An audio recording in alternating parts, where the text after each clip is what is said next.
Hello, everybody. Many of you were involved in our campaign to bring change to this country. And over the course of a long and hard-fought 2 years, we held together against some pretty tough odds and some pretty tough opposition. But we won because of you, because ordinary Americans from every walk of life knocked on doors and talked to their neighbors and made their voices heard, because you demanded change in Washington. That's the kind of determination we need right now when it comes to reforming our system of health insurance. When we started this journey, we heard those same voices of doubt that we heard on the campaign. The pundits and the cynics saying we have to set our sights lower, that we should give up, turn back, accept less than the change that we all know is necessary. But I've never accepted that, and neither have you. Not when families and small businesses can't afford insurance. Not when folks are being denied coverage because of pre-existing conditions, or thrown off the insurance rolls because they got sick. Not when people are seeing huge out-of-pocket costs and premiums rising by 10, 20, or 30%.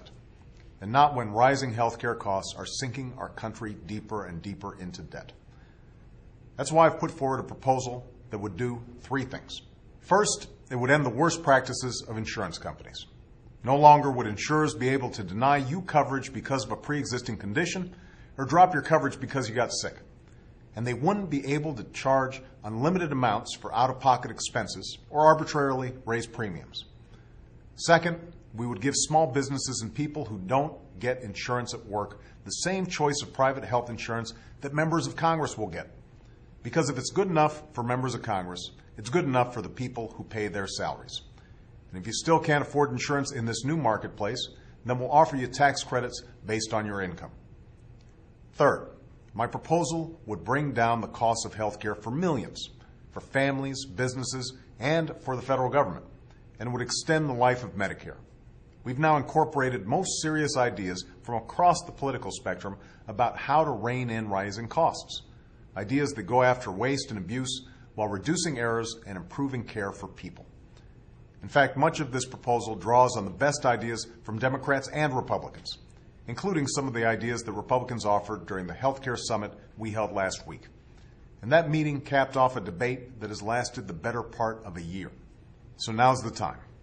Now's our chance to make truly meaningful progress that will mean greater security in the lives of all Americans, that will give people, not insurance companies or the government, more control over their health care. And I need your help. Nearly 3 million of you have already taken action in support of reform. You've organized over 25,000 events, made over 1 million calls to members of Congress, and you've pledged to volunteer nearly 9 million hours to the campaigns of members of Congress and candidates who are fighting for reform. But in these next few days of decision, I need to enlist you once more. The special interests are marshaling their forces for one last fight to save the status quo, and we can't let that happen. That's why I'm asking you to summon the energy, the commitment, and the drive that has fueled this movement since day one. I need you to work the phones, walk the streets, talk to your neighbors, and debunk the myths about our plans in this final march for reform.